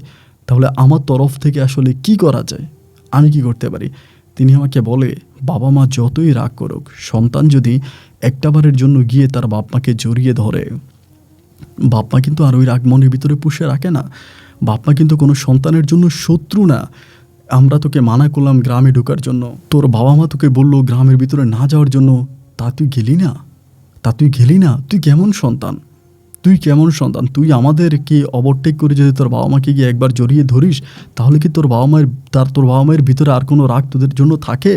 তুই মুসলিম হয়ে গেলি, তোর বোন মুসলিম হয়ে গেল, বৃদ্ধ বাবা মারে ঘরে রেখে আসলি, তারা যে কতটা কষ্টে আছে, আমাদের এখান থেকে একটু প্রসাদ এটা ওইটা দিয়ে তারা খাচ্ছে। আজ অনেক দিন ধরে তোর বাবা মা দুজনেই অসুস্থ, ঘর থেকে বেরোইতে পারে না, তাদের অবস্থা এতটাই খারাপ যে কোনো সময় হয়তো ঈশ্বর তাদের নিয়ে যাবে। আমি ওই দাদার মুখ থেকে কথাটা শুনে বললাম, দাদা আমি গ্রামে গেলে আপনারা আমাকে মারবেন না তো? বলে না, তুই একদিন সময় করে গিয়ে গ্রামে তোর বাবা মায়ের হাতে পায়ে ধরে মাপ চা, ক্ষমা চা। তুই মুসলিম হয়ে গেছিস তো কী হয়েছে? বাবা মা তো আর তোর এখান থেকে চলে যায় নাই, আমরা আছি, আমরা তোর বাবা মাকে দেখাশোনা করব। তবে আমরা যতই টাকা পয়সা দিই, যতই তাদের দেখাশোনা করি, কিন্তু তুই তো তার সন্তান। একজন সন্তান তো কখনো তার বাবা মায়ের শত্রু হতে পারে না। তুই একদিন যা, গিয়ে তাদের হাতে পায়ে ধরে কান্নাকাটি কর এবং দেখবি সব ঠিক হয়ে যাবে। আমি তখন বললাম যে ঠিক আছে দাদা, আপনি যেটা বলেছেন আমি আপনার কথাটা আমলে নেব। এর কয়েকদিন পরে আমি একদিন রাত্রেবেলায় সন্ধ্যার পরে আমি তখন দোকানটা বন্ধ করে আমি বাড়িতে গেলাম। বাড়িতে গিয়ে ঘরের পিছন থেকে আমার বাবার খুল্লুর খুল্লুর কাশির শব্দ শুনতে পাচ্ছি। একটা পর্যায়ে দরজায় গেলাম, দরজা টোকা দিলাম। মা বলে, কে রে? আমি তখন বললাম, মা আমি পলাশ। বাবা বলে, খবরদার দরজা খুলো না। মা বলে, আমার ছেলে আমার দরজায় আসছে, আমি না খুলে থাকি কেমন করে? মা গিয়েই তখন দরজাটা খুলে দিল। আমি তখন মাকে জড়িয়ে ধরলাম, গিয়ে বাবার পা ধরে হাউমাউ করে কান্নাকাটি করতে শুরু করলাম। বাবারে বললাম যে বাবা আমি অন্যায় করছি, আমি বুঝতে পারি নাই, তুমি আমাকে মাফ করে দাও বাবা। বাবার পা ধরে যখন কান্নাকাটি করতে শুরু করলাম, একটা পর্যায়ে দেখলাম যে বাবার চোখের পানিগুলো বেয়ে বেয়ে আমার মাথার উপরে পরে মাথা ভিজে যাচ্ছে। আমি তখন তাদের পা ধরে ক্ষমা চাইলাম যে তোমরা আমাকে মাফ করে দাও, আমরা সবাই তো মানুষ। হয়তো পৃথিবীতে আমি হিন্দু, আমার বোন মুসলমান বা এরকমই তো, কিন্তু আমরা তো সবাই মানুষ। বাবা আমাকে মাফ করে দাও, আমাকে তুমি ক্ষমা করে দাও। আমার বাবা তখন আমার মাথায় হাত বুলিয়ে দিয়ে মুহূর্তের মাঝে আমাকে মাফ করে দিল। বাবা এটা মাথায় রাখলোই না যে আমি মুসলিম হয়ে গেছি, আমি মুসলিম ধর্মের। বাবা কেঁদে কেঁদে একটা কথাই বলল, আমি একটা ছেলে একটা মেয়ে জন্ম দিলাম, কিন্তু তার বিনিময়ে আমি তোদের কাছে কী পাইলাম? আমি তো তোদের কাছে কোনো কিছুই পাইলাম না রে বাবা। আমার বাবা তখন খুব কান্নাকাটি করে। বাবার কান্নাকাটি আমাকেও তখন অনেক বেশি কাঁদায়। বাবাকে জড়ায় ধরে মাকে জড়ায় ধরি। আমার মা তখন বলে, তুই আমার কাছে আসছিস, আমি অনেক খুশি হয়েছি, তুই আমার ঘরে আসিস, আমার কাছে আসিস, গ্রামের কেউ তোকে কিছুই বলতে পারবে না, আমি নিজে গ্রামবাসীর সাথে যুদ্ধ করব। তুই মুসলিম হয়েছিস তো কী হয়েছে? তোর বোন মুসলিম হয়েছে তো কী হয়েছে? তোরা তো আমার সন্তানই আছিস, তোরা আমার ঘরে আসিস। বাবা মায়ের এই মহৎ হৃদয় দেখে আমি তখন আমার চোখের পানি ধরে রাখতে পারি নাই। এই জন্যই তো বলে মা গোটা দুনিয়ার কাছে খারাপ হতে পারে কিন্তু সন্তানের কাছে নয়। বাবা পাগল হতে পারে কিন্তু তার সন্তানের কাছে নয়। বাবা মায়ের এই অগাধ ভালোবাসা পেয়ে বাবা আর মায়ের সাথে আমি সারাটা রাত কাটিয়ে দিই খাটের মাঝখানে। সকালবেলা উঠে তখন পুনমের কাছে আসি। পুনম তো আমার সাথে রাগারাগি। আমি ওরে বললাম যে এমন এমন ঘটনা। পরে আমার মুদির দোকান থেকে মাল এটা ওইটা যাই লাগে আমার মায়ের জন্য পাঠিয়ে দিই। মাঝে মাঝে আমি নিজেও যাই। এরকম করে বেশ কয়েকদিন বাড়িতে যাতায়াত করতে করতে একদিন মা আমাকে বলে বসলো, পলাশ আমি তো আমার মেয়েটারও অনেক দিন দেখি না, একদিন তুই প্রীতিরে আমার বাড়িতে নিয়ে আয়, আমি একটু প্রীতিরে দেখবো, যদি সম্ভব হয় সাথে সাথে তোর বউটারেও নিয়ে আছিস, আমি একটু পুনমরেও আশীর্বাদ করে দিব। মায়ের ওই কথা শোনার পরে আমার ভিতর তখন জাগলো যে আমি গিয়ে আমার বোনকে বিষয়টা বললাম যে বোন এই ঘটনা, আম্মা তো এটা বলছে। আমার বোন বলে, ভাইয়া মাকেও আমি অনেক বছর দেখি না, আমার নিজেরও অনেক খারাপ লাগে, আমিও যেতে চাই, একদিন আমি পুনমকে নিয়ে মাকে দেখতে যাব। আমি তখন বললাম আচ্ছা ঠিক আছে, তাহলে তো ভালোই হয়, যাইস। আমার মা তখন, আমার বোন তখন করলো কি, আমার বউকে নিয়ে একদিন রাতের বেলা আমাকে বলল যে আজকে রাতে তারা যাবে। তো তারা যখন রাতের ডেট দিল, ওই রাতে আমি তখন আমার মা আর বোনকে নিয়ে আমাদের বাড়িতে গেলাম। এবং যাওয়ার পরে মা বাবা দুজনেই আমার বোনকে অনেক দিন পরে দেখে তাদের চোখের পানি ধরে রাখতে পারলো না। বোনকে অনেক আদর করলো, আমার বউয়ের জন্য অনেক আশীর্বাদ করলো। সারাটা রাত আমরা ওই ঘরেই ছিলাম। সকালে সূর্য ওঠার আগে, কারণ হিন্দু পরিবারের অন্য মানুষগুলো যদি জানতে পারে তাহলে তো অনেক সমস্যা হয়ে যাবে, যার জন্য সূর্য ওঠার আগে আমি আমার বউ আর আমার বোনকে নিয়ে ওই হিন্দু পরিবার থেকে পালিয়ে চলে আসলাম। পালিয়ে চলে এসে আমি আবার আমার মতো করে আমার থাকতে শুরু করি। এমন করে আমার মা তখন মাঝে মাঝে দোকানে আসে। আমার মা অনেক অসুস্থ, হাঁটাচলা করতে পারতো না, তারপরেও একটা রিক্সা ভাড়া করে চলে আসতো। দোকানে এসে আমাকে বলে, তোর বউটাকে একটু নিয়ে আয়, আমি তোর বউটাকে একটু দেখি। তো এমন করে আমি তখন পুনমকে আবার নিয়ে আসতাম যে পুনম আসো, আম্মুর সাথে কথা বলো। অ্যান্ড আম্মুর সাথে পুনম কথা বলতো এবং পুনম আমার আম্মুকে অত্যন্ত ভালোবেসে ফেলে, এতটাই ভালোবেসে ফেলে যে ভালোবাসার বর্ণনা আমি দিয়ে শেষ করতে পারবো না। এমন করে তখন বিষয়গুলো আস্তে আস্তে গ্রামবাসী, আমাদের ধর্মের অন্য অন্য মানুষরা এগুলো জানতে পারে। জানতে পারার পরে আব্বা আম্মার সাথে অনেক ঝগড়া করে, অনেক ঝামেলা করে যে এটা কী ধরনের কথা, তোমার ছেলে মেয়ে মুসলিম হয়ে গেছে এবং মুসলিম হওয়ার পরও তারা তোমাদের সাথে যোগাযোগ রাখে, তোমাদের পরিবারে আসে, এটা তো ঠিক না। অনেকে আমার মাকে, বাবাকে বিভিন্ন ধরনের যুক্তি পরামর্শ দিতে থাকে। খারাপ ভালো সব রকমের পরামর্শগুলো আমার মাকে দেয়। আর আমার বউ তখন অনেক বেশি আমার মাকে পছন্দ করত। আর কেন জানি না, আমার মায়ের প্রতি আমার বউয়ের এক অন্যরকম ভালোবাসা কাজ করত। এমন করে আমার বউকে তো আর আমি ওই গ্রামে নিতে পারি না। ওই গ্রামে আমার বউ যেতেও চায়, মানে যেতে চাইলেও গ্রামের অন্য হিন্দু পরিবারগুলো ঝামেলা করে। এই জন্য আমি সিদ্ধান্ত নিলাম যে বাজারের উপরে একটা দোকান ভাড়া নিব বা একটা ঘর ভাড়া নিব, এবং ঘর ভাড়া নিয়ে আমার মা আর বাবাকে আমি হিন্দু বাড়ি থেকে এখানে নিয়ে আসব। আমার বাবা মা না হয় বুড়ো মানুষ হয়ে গেছে, তারা তাদের ধর্ম পালন করবে, সমস্যা নাই, কিন্তু আমার বউকে আমি নিয়ে আসব।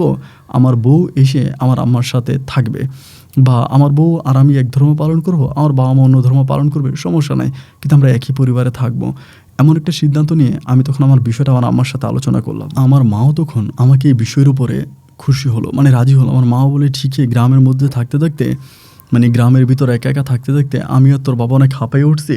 ঠিক আছে, যদি তুই মানে বাজারে তুই ঘর ভাড়া নেস, তাহলে আমরা বাজারে চলে আসবো, বাজারে থাকতে আমাদের কোনো সমস্যা নেই।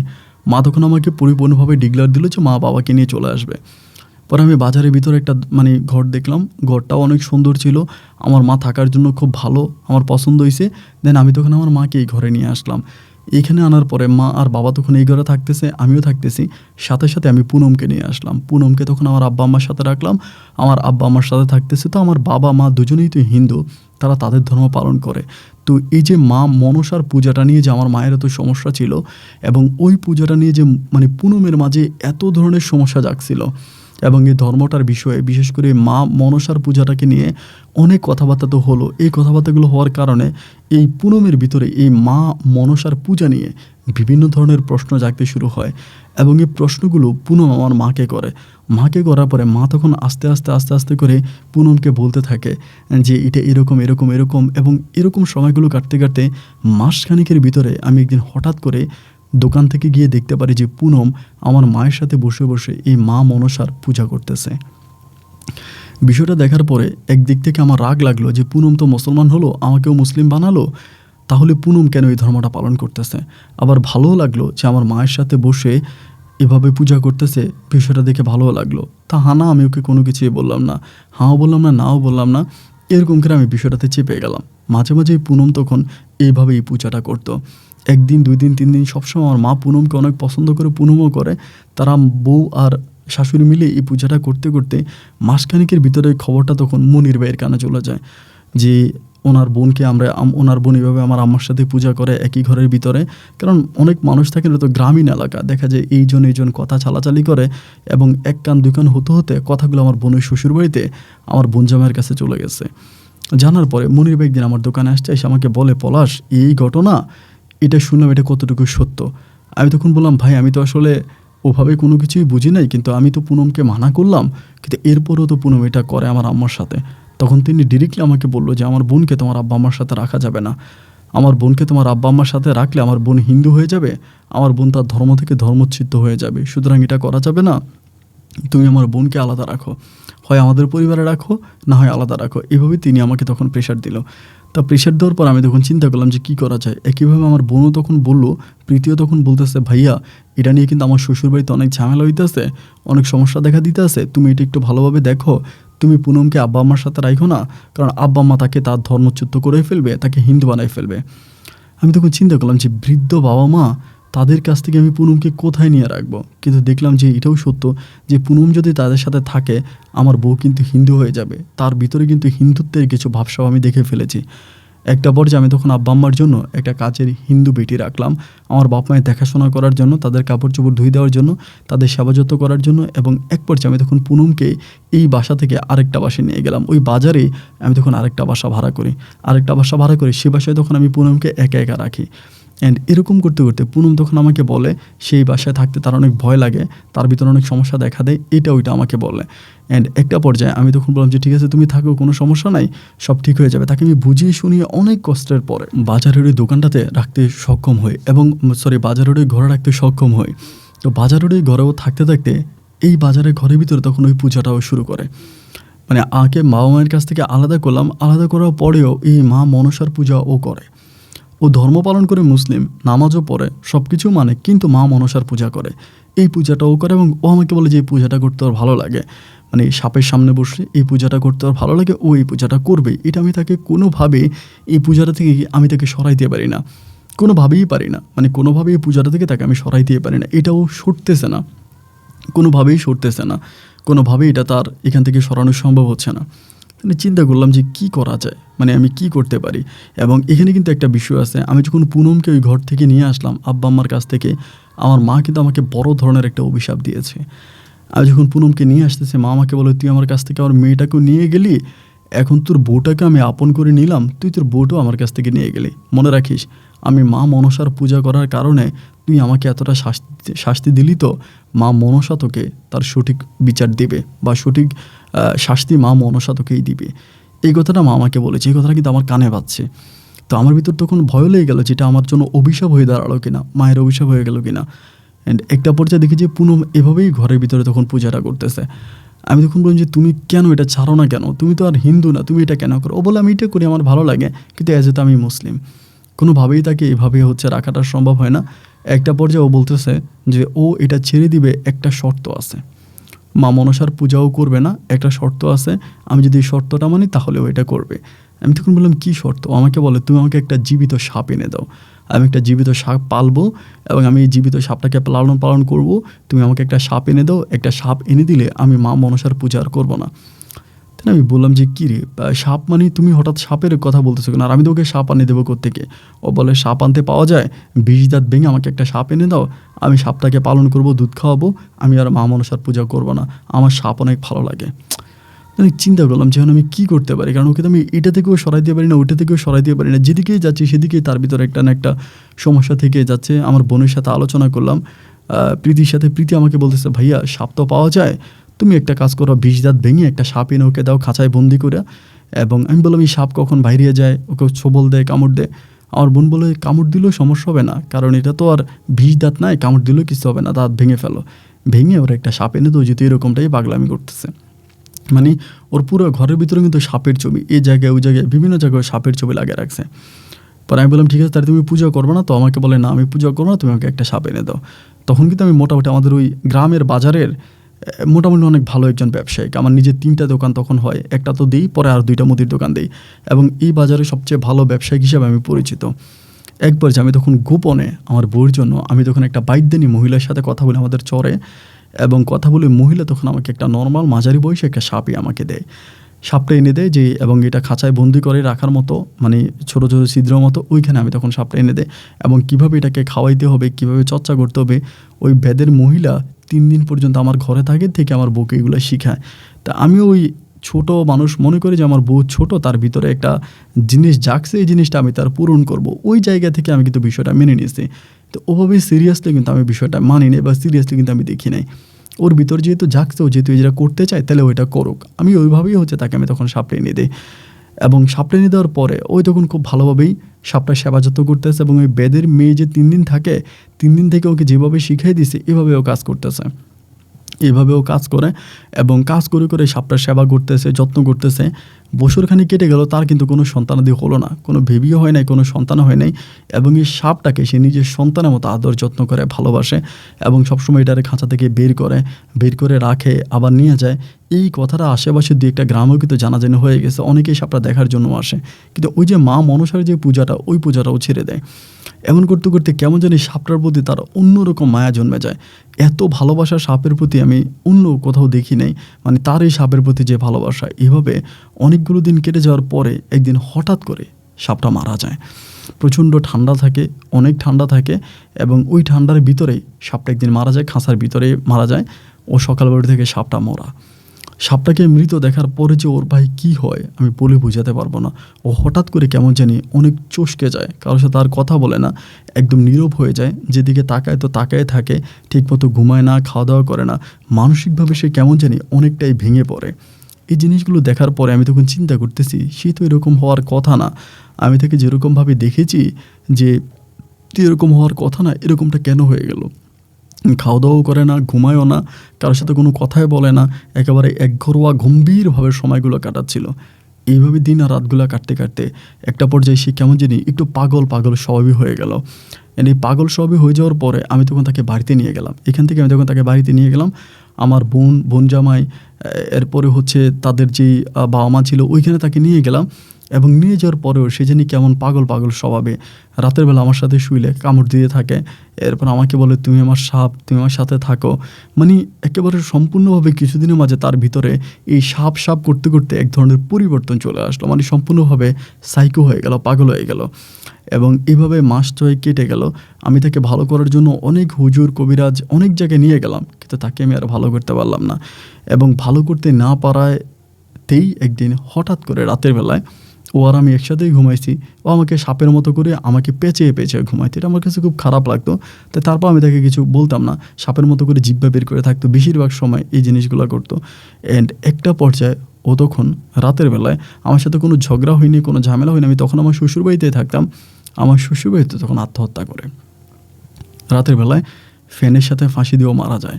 এবং এই যে ও মারা গেল, এটার মাঝে কিন্তু কোনো রকমের তার সাথে আমার কোনো ঝগড়া নাই, তার সাথে তার পরিবারেরও কোনো ঝগড়া নাই, কারোর সাথে কারো কোনো ঝগড়া নাই, কোনো ঝামেলা নাই, কোনো কিছুই নেই। কেন মারা গেলে এর কোনো কারণ আমি জানতে পারলাম না। ওর বাবা মায় তখন ও মারা যাওয়ার পর ওর বাবা মা যে আমাকে দোষ দিবে যে আমার জন্য মারা গেছে, এরকমও কিন্তু কিছু না। কারণ তার সাথে আমার সম্পর্কটা খুবই মধুর। আমি নিজে হাতে তাকে খাওয়াইতাম, গোসল করাইতাম, খুবই যত্ন করতাম। যাই হোক, ও যদিও পুলিশিভাবে একটু ঝামেলা হওয়ার চেষ্টা হয়েছিল, কিন্তু আমার শ্বশুর এটাতে মানে আমাকে কোনোভাবে ওটাতে ঝামেলার মধ্যে ফেলেন এবং বললো যে না, সমস্যা নাই, যেমন আছে এমনই থাকুক, ওর কিছু বললেন না। তো আমার বউটা তখন মারা গেল, পুনম মারা গেল। এবং পুনম মারা যাওয়ার কিছুদিন পরেই, বেশি না, প্রায় 8-10 দিন পরেই আমি একটা খারাপ স্বপ্ন দেখতে শুরু করি। স্বপ্নটা এরকম যে আমি সবসময় দেখি যে পুনম আমার কাছে আসে এবং আমার কাছে এসে যেভাবে আমাকে আগে জড়িয়ে ধরতো, সাপের মতো করে পেঁচিয়ে ধরতো, এইভাবে আমাকে পেঁচিয়ে ধরে আমার সাথে শারীরিক সম্পর্ক করার চেষ্টা করে, এগুলা করে। এবং এগুলোর মাঝে হঠাৎ করে আমার ঘুম ভেঙে যায়।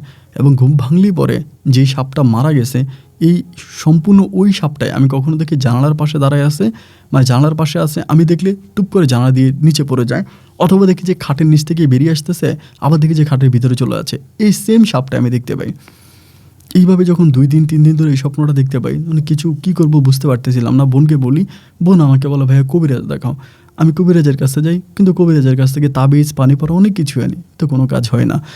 আমি দেখি রাতের বেলায় ঘুমাইতেছি, ও আমার কাছে আসে, মানে পুনম আমার কাছে আসে, এসে আমাকে জড়িয়ে ধরে আমাকে আদর করে। আমার ঘুমটা ভেঙলেই পরে আমি দেখি যে সাপটা আমার পায়ের কাছে বসে আছে।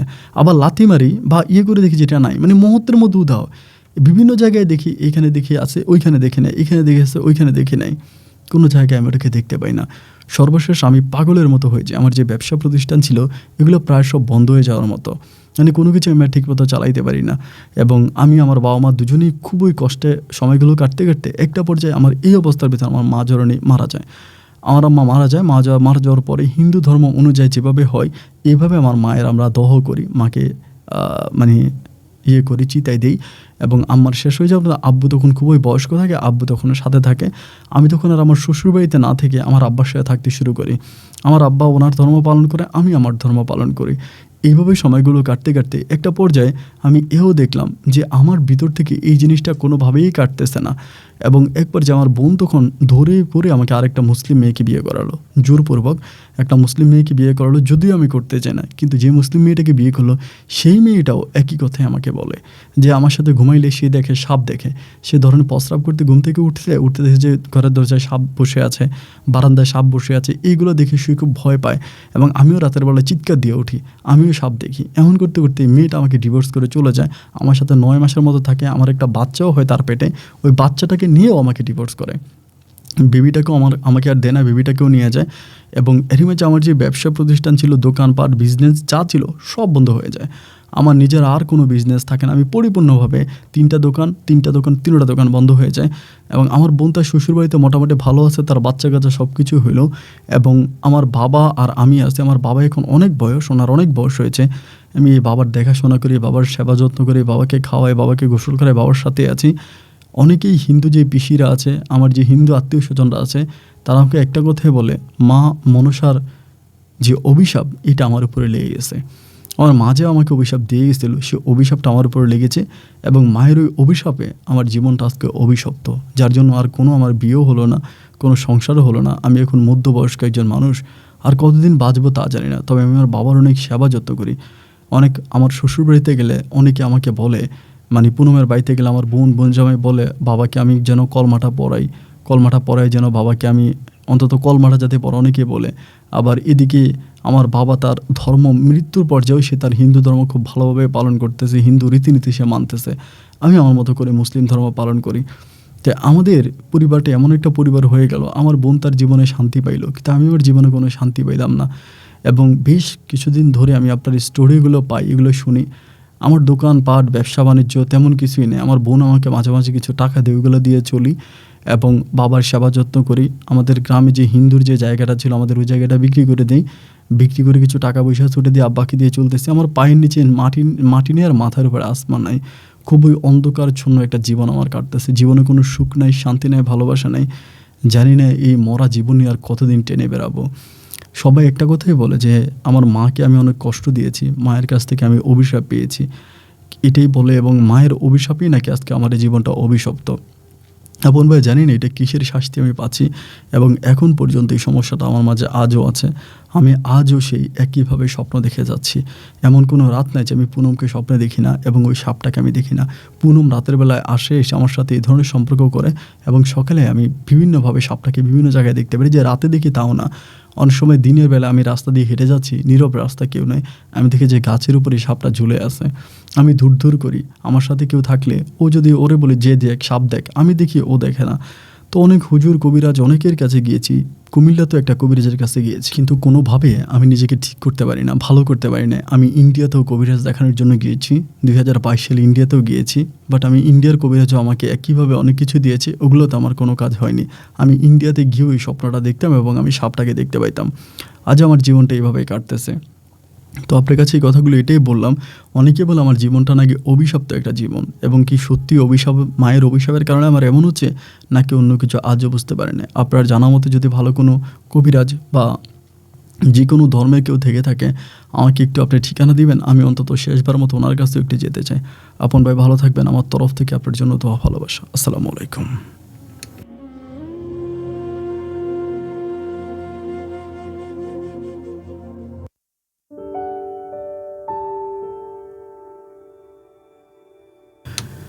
প্রিয় বন্ধুগণ, সবাইকে অনেক বেশি ধন্যবাদ এতক্ষণ পর্যন্ত সিলেটের ভাই পলাশের জীবনের বাস্তব গল্পটা আমার মুখ থেকে শুরু থেকে শেষ পর্যন্ত শোনার জন্য। পলাশ আধা হিন্দু তো আধা মুসলিম। এই গল্পটা আমি প্রায় আরও 8-9 মাস আগে পেয়েছি। 8-9 মাস আগের পাওয়ার একটা গল্প। অনেকেই রিকোয়েস্ট করলেন যে আপন ভাই একটু হন্টেড টাইপের গল্পগুলো ভালো লাগে, ইদানিং এই গল্পগুলো পাই না, তো সেখান থেকে এই গল্পটা আমার কালেকশন করে দেওয়া। এখানে একটা বিষয় আমাকে খুবই অবাক করলো। দেখেন, শুরুর দিকে ওর বোন প্রীতি যেটা করলো সেটা পুরোটাই অভিনয় ছিল, কিন্তু এই অভিনয়টা কেউই বুঝতে পারেনি। এবং প্রীতি তার অভিনয়ের সাকসেস হয়ে তার ভালোবাসার মানুষ মনিরকে বিয়ে করে ঠিকই সংসার করলো, কিন্তু পলাশ আধা হিন্দু আধা মুসলিম, এই দুইটার মাঝে তার জীবনটা আজও পার করে যাচ্ছে। আসলে আমাদের এই দুনিয়াতে ধর্মের এমন একটা প্রাচীর তৈরি হয়েছে, যুগের পর যুগ এই প্রাচীর ডিঙিয়ে দুই ধর্মের মানুষ কখনো এক হতে পারবে না। আমি প্রতিটা ধর্মের প্রতি সম্মান, শ্রদ্ধা আর ভালোবাসা রেখে বলছি যে ধর্মের প্রাচীর ভেঙে মানব জাতি কখনো এক হতে পারবে না। পৃথিবী যতকাল আছে ধর্মের এই প্রাচীর ঠিক ততটাই বড় হচ্ছে, যে যার ধর্মে নিজেকে তার মতো করে গড়ে তুলছে। কোনো একজন ব্যক্তি বলেছিল, সবার উপর মানুষ সত্য, তাহার উপর নাই। মানুষের মাঝে ধর্মের বিদ্বেষ, ধর্ম নিয়ে ঝগড়া বিদ্বেষ, ধর্ম নিয়ে রকমের মারামারি না হোক, এই প্রত্যাশায় সকল ধর্মের মানুষ সকল ধর্ম নিয়ে ভালো থাকুক, এই প্রত্যাশা আমি আপনার আজকের মতো এখানেই বিদায় নিচ্ছি। বন্ধুগণ, দেখা হবে আপনাদের সাথে আমার অন্যদিন অন্য কারো বাস্তব জীবনের গল্প নিয়ে। আর এই গল্প নিয়ে যদি আপনার কোনো ব্যক্তিগত মতামত থেকে থাকে কমেন্ট বক্সে লিখবেন, আমি চেষ্টা করবো রিপ্লাই দেওয়ার জন্য। ভালো থাকবেন, সুস্থ থাকবেন। আল্লাহ হাফিজ অ্যান্ড আসসালামু আলাইকুম।